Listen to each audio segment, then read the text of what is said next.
Hace 200 años, en la arboleda sagrada, el joven José Smith vio y habló con Dios el Eterno Padre y con su Hijo Jesucristo.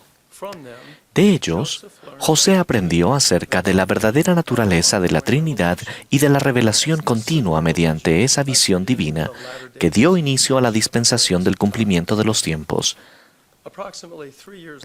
Aproximadamente 3 años después, la noche del 21 de septiembre de 1823, en respuesta a una ferviente oración, la habitación de José se llenó de luz hasta que quedó más iluminada que al mediodía.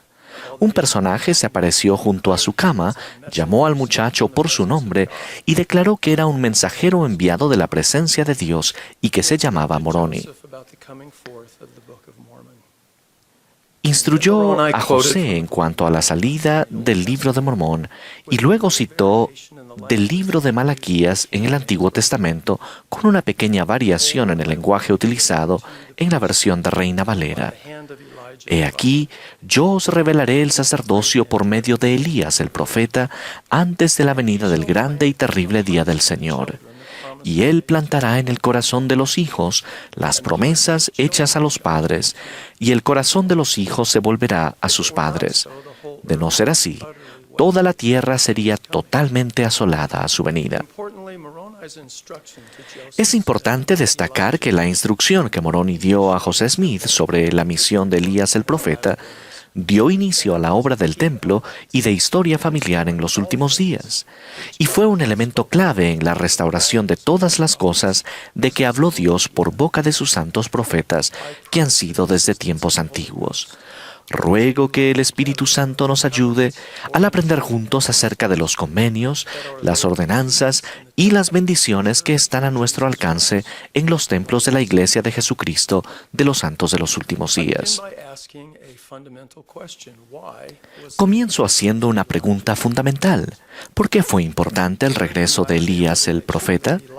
De las revelaciones de los últimos días, aprendemos que Elías el profeta poseía el poder sellador del sacerdocio de Melquisedec, y que fue el último profeta que lo poseyó antes de la época de Jesucristo. El profeta José Smith explicó: el espíritu, poder y llamamiento de Elías el profeta es que ustedes tengan la autoridad de poseer las llaves de la plenitud del sacerdocio de Melquisedec y de obtener todas las ordenanzas que pertenecen al reino de Dios, aún para hacer volver el corazón de los padres a los hijos, y el corazón de los hijos a los padres, incluso los que estén en los cielos. Esta sagrada autoridad para sellar es necesaria a fin de que todo lo que ates en la tierra sea atado en los cielos, y todo lo que desates en la tierra sea desatado en los cielos. José aclaró aún más cómo rescatará Dios a esta generación. Enviará a Elías el profeta, quien revelará los convenios para sellar el corazón de los padres a los hijos y el de los hijos a los padres. El profeta Elías se apareció a Moisés en el monte de la Transfiguración y confirió esta autoridad sobre Pedro, Santiago y Juan. Elías el profeta también se apareció con Moisés y Elías el 3 de abril de 1836 en el templo de Kirtland y confirió las mismas llaves del sacerdocio sobre José Smith y Oliver Cowdery. La restauración de la autoridad para sellar por medio de Elías el profeta en 1836 fue necesaria para preparar al mundo para la segunda venida del Salvador, e inició un interés mundial mucho mayor en la investigación de historia familiar. La palabra corazón se emplea más de 1000 veces en los libros canónicos. Esa palabra, simple pero significativa, a menudo denota los sentimientos íntimos de una persona. Nuestro corazón, la suma total de nuestros deseos, afectos, intenciones, motivos y actitudes, define quiénes somos y determina lo que llegaremos a ser. Y la esencia de la obra del Señor es cambiar, hacer volver y purificar el corazón mediante convenios del Evangelio y ordenanzas del sacerdocio. No edificamos los santos templos ni entramos en ellos solo para tener una experiencia personal o familiar memorable. Más bien, los convenios que se reciben y las ordenanzas que se efectúan en los templos son esenciales para la santificación de nuestro corazón y para la exaltación final de los hijos y las hijas de Dios. El plantar en el corazón de los hijos las promesas hechas a los padres, incluso a Abraham, Isaac y Jacob, el hacer volver el corazón de los hijos hacia sus propios padres, llevando a cabo la búsqueda de datos de historia familiar y el realizar ordenanzas vicarias en el templo, son labores que bendicen a las personas en ambos lados del velo.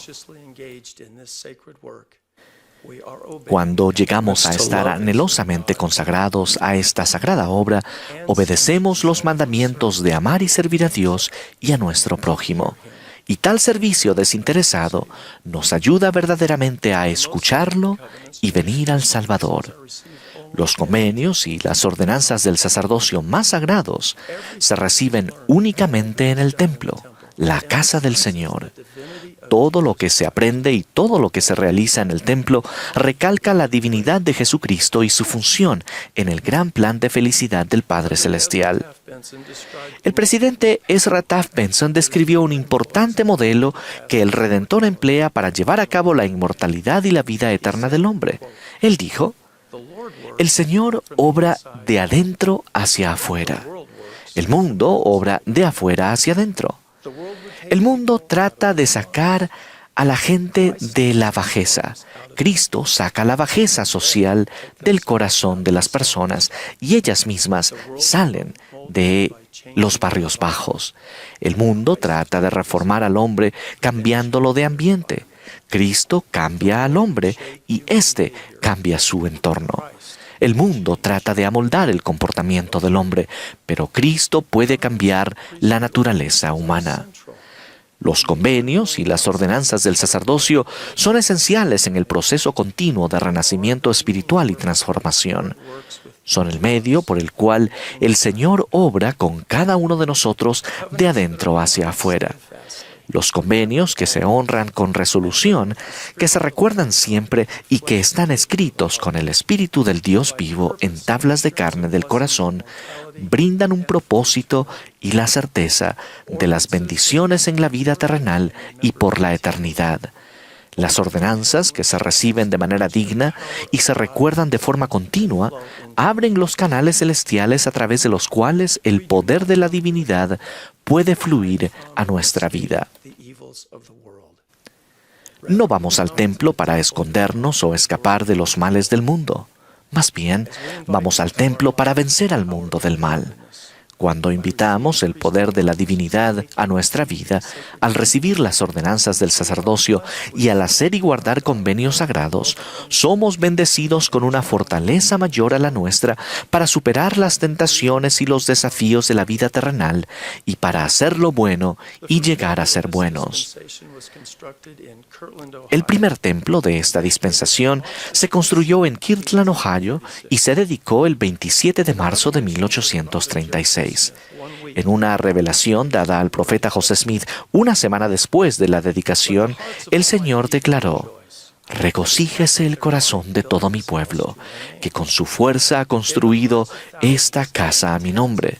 Sí, el corazón de millares y decenas de millares se regocijará en gran manera como consecuencia de las bendiciones que han de ser derramadas y la investidura con que mis siervos han sido investidos en esta casa.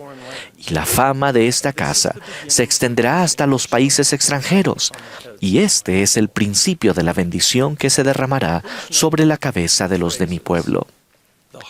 Presten atención a las frases "el corazón de millares y decenas de millares se regocijará en gran manera" y "la fama de esta casa se extenderá hasta los países extranjeros". Estas fueron declaraciones impresionantes en abril de 1836, cuando la Iglesia tenía relativamente apenas un puñado de miembros y un templo.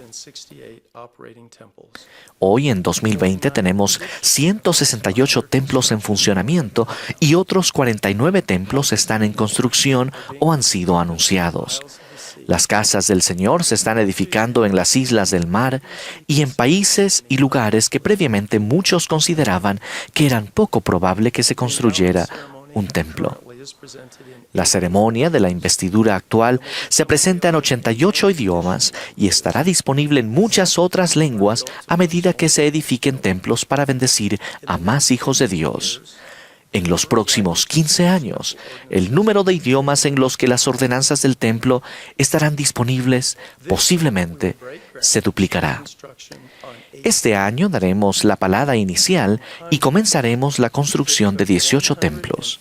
Por otro lado, llevó 150 años edificar los primeros 18 templos, desde la organización de la iglesia en 1830 hasta la dedicación del templo de Tokio, Japón, efectuada por el presidente Spencer W. Kimball en 1980. Consideremos cómo se ha apresurado la obra del templo tan solo durante la vida del presidente Russell M. Nelson. Cuando el presidente Nelson nació el 9 de septiembre de 1924, la iglesia tenía 6 templos en funcionamiento.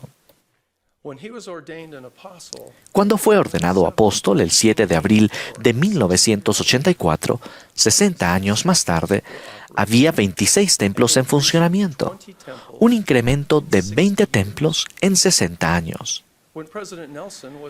Cuando se sostuvo al presidente Nelson como presidente de la iglesia, había 159 templos en funcionamiento, un incremento de 133 templos en los 34 años durante los que prestó servicio como miembro del Quórum de los 12.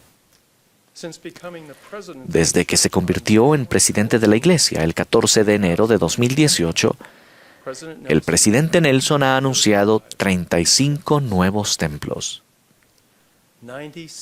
El 96% de los templos existentes han sido dedicados durante la vida del presidente Nelson. El 84% se han dedicado desde que fue ordenado apóstol. Como miembros de la Iglesia restaurada del Señor, asombro nos da el ritmo cada vez más acelerado de su obra en los últimos días. Y habrá más templos. Brigham Young profetizó: para cumplir esta obra tendrá que haber no solo un templo, sino miles de ellos, y miles y decenas de miles de hombres y mujeres irán a esos templos y oficiarán por las personas que hayan vivido en épocas tan remotas como el Señor habrá de revelarnos. Es comprensible que el anuncio de cada nuevo templo sea una fuente de gran gozo y una razón para dar gracias al Señor. Sin embargo, nuestro enfoque principal debe estar en los convenios y las ordenanzas que pueden cambiar nuestro corazón y profundizar nuestra devoción al Salvador, y no simplemente en la ubicación o la belleza del edificio.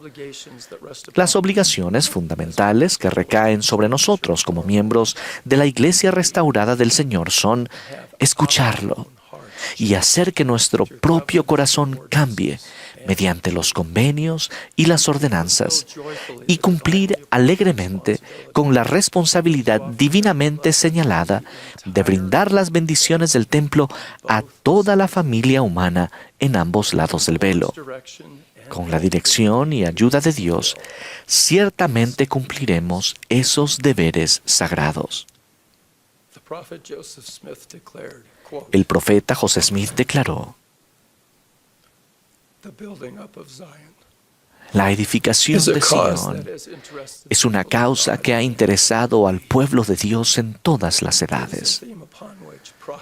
Es un tema que los profetas, reyes y sacerdotes han tratado con gozo particular. Han mirado adelante con gloriosa expectativa hacia el día en que vivimos, e inspirados por celestiales y gozosas expectativas, han cantado, escrito y profetizado acerca de esta, nuestra época, pero murieron sin verla. A nosotros nos es permitido verla, participar en ella y ayudar a extender esta gloria de los últimos días. El sacerdocio celestial se unirá con el terrenal para realizar estos grandes propósitos, una obra que Dios y los ángeles han contemplado con gozo por muchas generaciones, que ardió en las almas de los antiguos patriarcas y profetas. Una obra que está destinada a ejecutar la destrucción de los poderes de las tinieblas, la renovación de la tierra, la gloria de Dios y la salvación de la familia humana. Testifico que el Padre y el Hijo se aparecieron a José Smith y que Elías el profeta restauró la autoridad para sellar. Los sagrados convenios y ordenanzas del templo pueden fortalecernos y purificar nuestro corazón cuando lo escuchamos a Él y recibimos el poder de la divinidad de nuestra vida. Y testifico que esta obra de los últimos días destruirá los poderes de las tinieblas y llevará a cabo la salvación de la familia humana.